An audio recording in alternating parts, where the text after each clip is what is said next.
Thalassaemia একটা বংশগত রোগ, যেটা আমাদের ওয়েস্ট বেঙ্গল, উড়িষ্যা, আসাম এই অঞ্চলে এর প্রবণতাটা অনেক বেশি। সাধারণত অনেক মানুষের মধ্যেই আমাদের থ্যালাসেমিয়া বাহক হয়ে থাকেন, যেটা আমরা ডায়াগনোসিসও করতে পারি না, কারণ কি আমাদের সেরকম সমস্যা, শারীরিক সমস্যা কখনো হয় না বলে আমরা ডায়াগনোসিস করতে পারি না। কিন্তু অনেক সময় দেখা যাচ্ছে যে আমরা বিয়ের আগে থ্যালাসেমিয়া স্ক্রিনিং করাচ্ছি না, যার জন্য অনেক সময় আমরা থ্যালাসেমিয়া বাহক জানতে পারছি না। ফলে আমরা অনেক সময় থ্যালাসেমিয়া রোগ নিয়ে কোনো বাচ্চার জন্ম দিচ্ছি। সেজন্য আমাদের উচিত সঠিকভাবে থ্যালাসেমিয়া স্ক্রিনিং করা।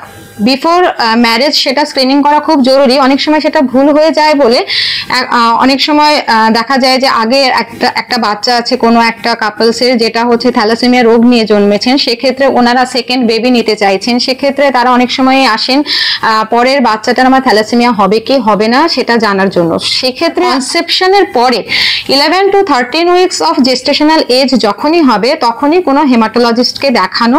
এবং সেখান থেকে আমরা কি করি, অ্যাডভাইস করি কোরিওনিক ভিলাস স্যাম্পলিং বলে একটা মেথড হয়, যেটাতে আমরা ভ্রূণের পরীক্ষা করি যে ভ্রূণটার থ্যালাসেমিয়া বাহক না থ্যালাসেমিয়া রোগ আছে কি নেই, অথবা নর্মাল বেবি হতে পারে কিনা, সেটার সঠিক ডায়াগনোসিস হয়। কেন কি সেটার সঠিক ডায়াগনোসিস হলে কি হবে, অনেক সময় থ্যালাসেমিয়া রোগ যদি সেই ভ্রূণের নির্ণয় হয়, সেক্ষেত্রে আমরা সেই MTP medical termination of pregnancy করতে পারি। অথবা যদি নর্মাল বাচ্চা হয়, আমরা অনেক সময় কনসেপশন কন্টিনিউ করতে বলি, প্রেগনেন্সি কন্টিনিউ করতে বলি। সেজন্য থ্যালাসেমিয়ার ভ্রূণ নির্ণয়ে ভ্রূণের থ্যালাসেমিয়া রোগ আছে কি নেই সেটা নির্ণয়ের জন্য আমরা প্রেগনেন্সি অ্যান্টিনেটাল পিরিয়ডেই সেই টেস্টটা করতে পারি।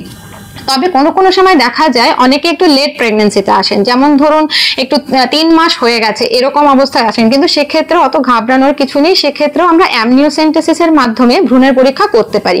সেটা 20 উইকস অবধি আমরা করতে পারি। 16 to 20 উইকস অফ প্রেগনেন্সিতে আমরা ভ্রূণের থ্যালাসেমিয়া পরীক্ষা করে থ্যালাসেমিয়া আছে কি নেই সেই নির্ণয় করতে পারি। তাতে আমাদের দেখা গেছে অনেক সময় আমরা থ্যালাসেমিয়া রোগ নিয়ে বাচ্চা জন্মানোটা নিয়ন্ত্রণ করতে পারছি।